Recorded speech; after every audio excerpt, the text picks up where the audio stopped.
Suali Akçadan Hayyat kızın buyruğu bilen öz parmaşına gönderiyoruz. Şair Ahmet Sadat'ın şiiri bilen Salih'i yerine yitiriyor.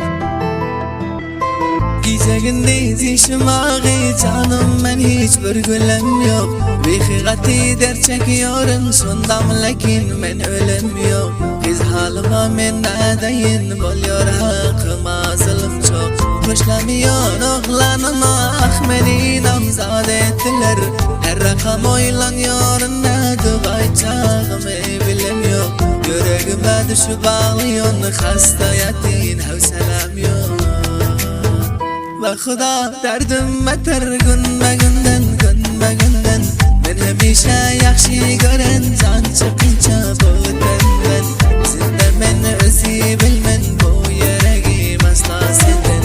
Bolup duran işlere düşünün, ben hiç haram yok. Bu gepi saklaptır deyip hafa bulmak yine benden. Kalbimin sahibi seviyorum bir sene içinden.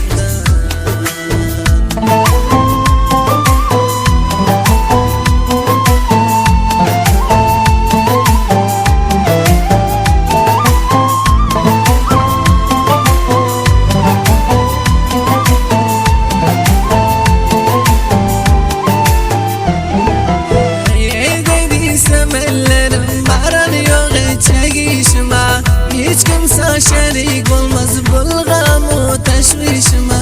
Gün hoşib olmaz eken hiçbir zaman ahizları.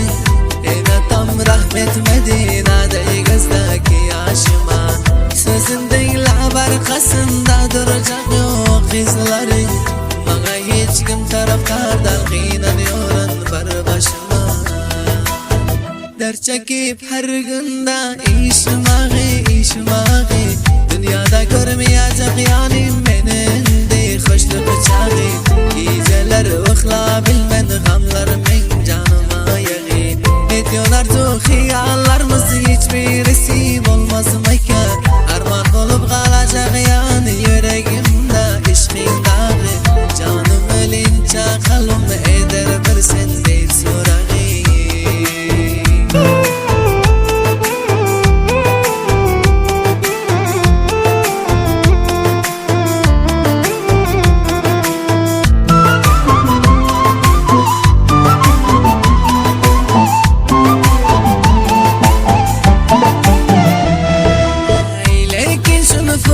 Bilin gönlüm yok sizden başka. Siz bilen tanış bulup ondan sonra düştüm aşka.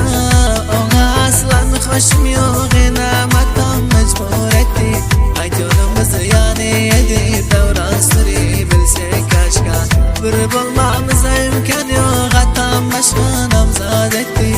Ağlıyorsun ödüp yerinden bulacaktı bilsem kaşka. Canım beni gıynalıyorsun, yüreğim kısıp.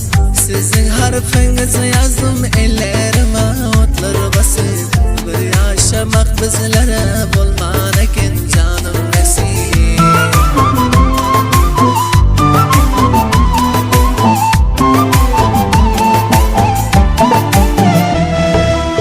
Hayat kızdı rakım doğru gözünden yaş moncuk olup. Ahmet Sadat'a yazdırdım nailaj damağım dolup. Raslap yüzünü sana dıvay çağımı bilmedim. Bir yüreğime düşür gam beylen kaldım solup. Kul gidişime ahiramdan olacağım bilmedim. Bunca derde çıdabilmem gider nikem ya melali. Arzu ihlaslar mühemmesi boldu zaya. Sizden ayrılıp göçüp giden başka zaya. Kısmetim şorekin bağıtmışı salman saya. Çok bilen bir güne yaşam söylesem armağanım yok. Özün bir rahmetkin ferverdigar ya Xudaya. Sadat Aydar hayat giza yardım